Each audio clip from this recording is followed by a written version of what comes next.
Welcome. I hope everyone is having a spectacular week so far. We are now getting into week number 11.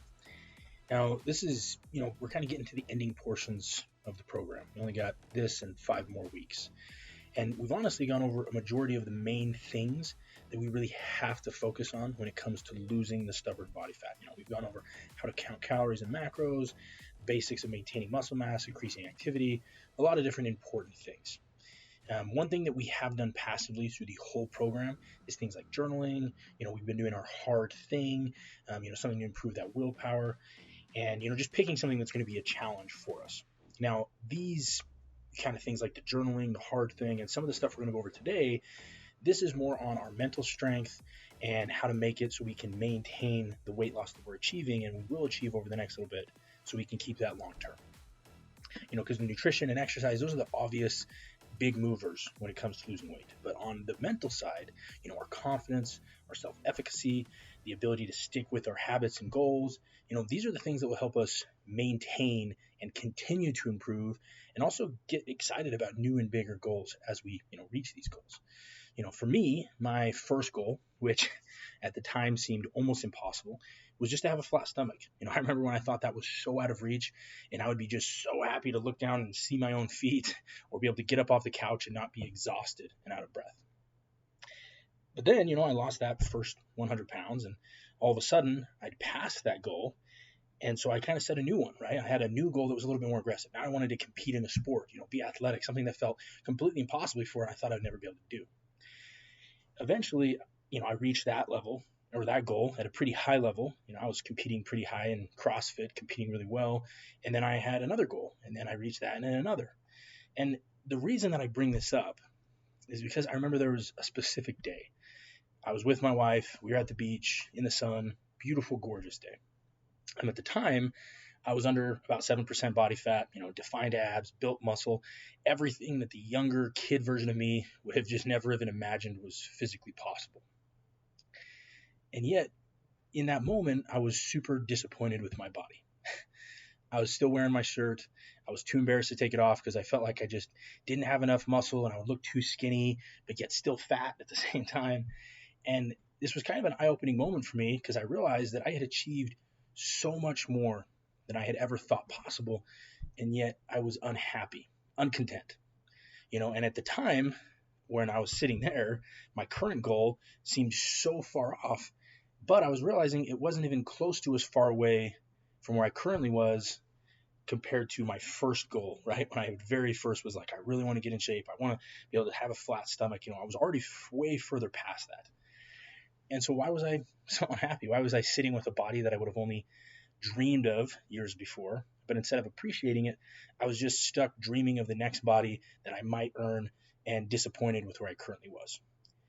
And I realized that no matter where I am, I won't be happy until I learn to appreciate where I am, appreciate the journey, appreciate each and every step in my life and in the journey. Because yes, it is important that we don't settle, right? Especially when it comes to our health. We need to find ways to continue to improve and reaching for higher and higher goals. But if we can't appreciate the process and the progress that we've made, or we get caught up in the little slips backwards that, come and go through life, then we're destined for a miserable life, no matter where our weight's at, no matter where our health's at. I could be 300 pounds obese, or I could be 170 pounds with abs and be depressed either way. And that is no fun. We need to enjoy our lives. So how do we make this change? How do we appreciate where we are and where we can go? How do we balance, shooting for new goals while being content with where we are for the now?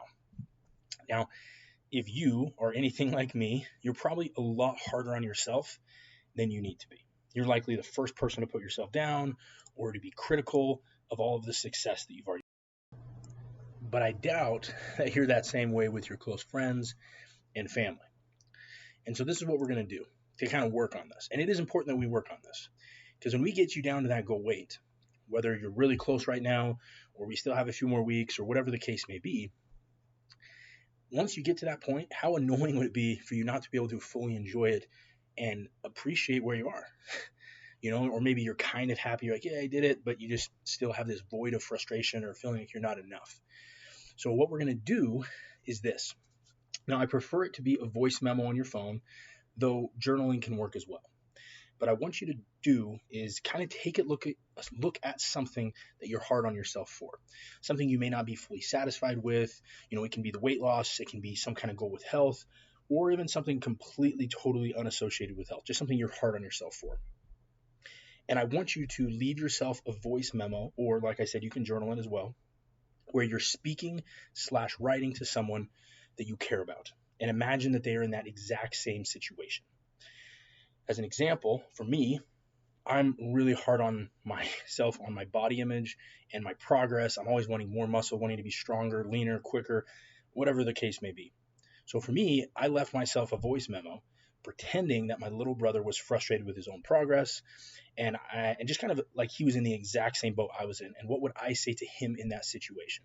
I spoke to him about how proud I was of the progress he'd already made, helping him see the perspective of like, yeah, you might not be exactly where you want to be right this minute, but look at where you were 5 years ago or 5 months ago even, right? Pointing out all the things that were big progress and did make it successful. Now, we're usually very loving and supportive to others, though hard on ourselves. So we're going to kind of just switch this perspective. Imagine you're talking to someone that you truly love and care for and want to see happy and successful, but put that someone in your exact shoes in current self-conscious issues. Now, this exercise, this is something that is super, super helpful. And in a perfect world, I would love it if every time you started feeling down or frustrated, on yourself or something like that, that you do this for every single situation. Though I also know that time is short, people are busy, you're probably not going to want to do this every single time. So the bare minimum, something that no matter what I want you to do, is at least do one of these, something that you can go back to and look at, right? So that if you're starting to feel that, if you don't want to redo another one, you can at least pull up that voice memo or pull up that journal entry, read / listen to that longer one that you're going to do today. And remember, this is you talking. This is you that is proud of the progress. And even though in the moment you might not be feeling it, you are doing amazing. You are worthy of being happy. You are enough, and you deserve to love yourself. That's something that I don't feel like we understand enough. You need to love yourself, and you deserve it, and you've done good. Now, the only other thing I quickly want to go over this week is a little bit of a shoot back to the second week where we talked about the hard thing. Now, this is something we added early on, and hopefully you've been keeping up with it and just doing that harder thing each and every day. And remember, it was something kind of simple. Now, what I want you to do for this one is just want you to take a little bit of time, maybe brainstorm and think deeply about what you chose and how it feels now. If the feeling of dread is still the same, you still hate doing it, then you can probably just keep it right where it is. But if you've started to adjust or gotten used to it, then let's kind of think up something else. And remember, this is a small and simple thing that we added in, just doing something a little bit hard each and every day, but it's super important. Think of this almost like daily exercise of your mind and willpower, right? If we don't choose to improve this and work on it, it will slip. And we are trying to create a willpower that allows us to decide what we want and just go get it done. And to do that, we have to build this up. Grit is the number one deciding factor between being highly successful in any aspect of life. There are horrible athletes that just naturally didn't have skill, but yet accomplished really, really good things because they had grit and willpower and willing to push through. And there's also amazing athletes, maybe some of the best ever, that we've never heard of and will never see because they didn't have this grit, so they weren't able to make it. And if you think of athletes like, the Michael Jordans, the Michael Phelps, the Lao Zhangs, all of these amazing athletes that we hear about and are heroes, these are the people who have the natural ability, but also have the grit, the willingness to stick to things and that were hard and just make it happen for themselves. Now, I, stuck more to athletics with that example just because that's what this program is centered around, but this principle is the same for everything. And if you're increasing your willpower, it's going to help you in work, family life, every single aspect. So just to keep in mind how important this is hard thing. We need to take this very seriously. Really think about it. And if it is not enough, then let's make a change. Let's make sure that we're setting you up for crushing your own expectations. Let's get you to a point where you're not only happy with where you are, but you're proud of what you've accomplished. And you can do that.